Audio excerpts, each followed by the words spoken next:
Last time we did not finish our notes on radicals and rational exponents, and so this is the last few problems on the notes from last time.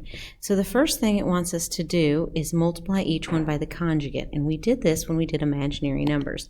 So the conjugate, you keep the first number the same, so this is +4, +4, and then you change the sign of the second one, so this is the square root of 3. Now we need to multiply, or FOIL, or distribute, whatever you want to call it. 4 times 4 is 16, and then we get -4 square root 3, +4 square root 3. A positive times a negative is a negative. The square root of 3 times square root of 3 is square root of 9, which is just 3. When you do the conjugate, these middle terms will always cancel out, so we get 16 minus 3, which is 13. On number 2, the conjugate would be 3 plus the square root of 2. Because we got to change the sign. So this gives me 9 plus 3 square root 2 minus 3 square root 2. Negative times a positive is a negative, and the square root of 2 times square root of 2 is square root of 4, which is just 2. Middle terms cancel out. I get 9 minus 2, which is 7. Okay, over here on number 3, we notice that the middle terms are always going to cross out. So when we multiply the conjugate, we can actually make it a little bit shorter by not multiplying everything. -2 times -2 is 4. A positive times a negative is going to give me a negative, and square root 5 times square root 5 is just 5. So this is -1.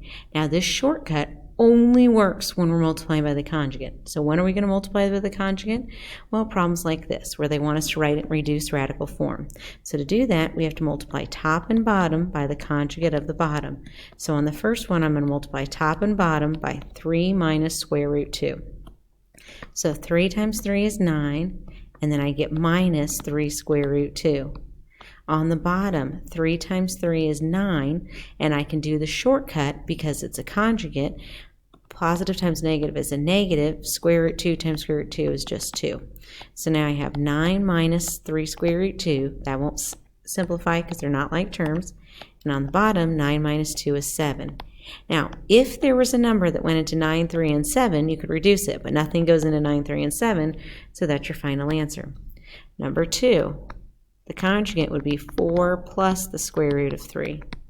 So on the top, I'm going to multiply everything by 1, but multiplying by 1 doesn't change anything, so I just get 4 plus the square root of 3.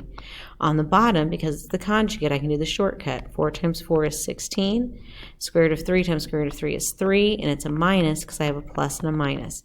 So I have 4 plus the square root of 3 all over 13. Number 3, the conjugate would be 5 plus the square root of 7. When I multiply the top, I get -10, and then minus 2 square root 7. Oops, I don't know why I put a parentheses there. On the bottom, because it's the conjugate, I can do my shortcut. I have 25 minus the square root of 7. So on the top, I have -10 minus 2 square root 7, and on the bottom, I have 18. I can reduce that. They're all divisible by 2. So when I reduce, my final answer is going to be -5 minus square root 7 over 9. Last one, number 4, I'm going to multiply top and bottom by 2 square root 5, or 2 plus square root 5. On the top, I'm going to get -6 minus 3 square root 5. On the bottom, I can use my shortcut because it's a conjugate, so I get 4 minus 5. So I get 6 minus 3 square root 5 over -1. Now there's not really much I can reduce because, -6, because there's no number that goes in all three of them. But because they're all negative, I want to try and get a +1 on the bottom, ideally. So I'm going to divide them all by -1, which just changes the signs. And if there's a +1 on the bottom, then I don't need to rewrite it or write it. So this is just going to be 6 plus 3 square root 5. That's your final answer.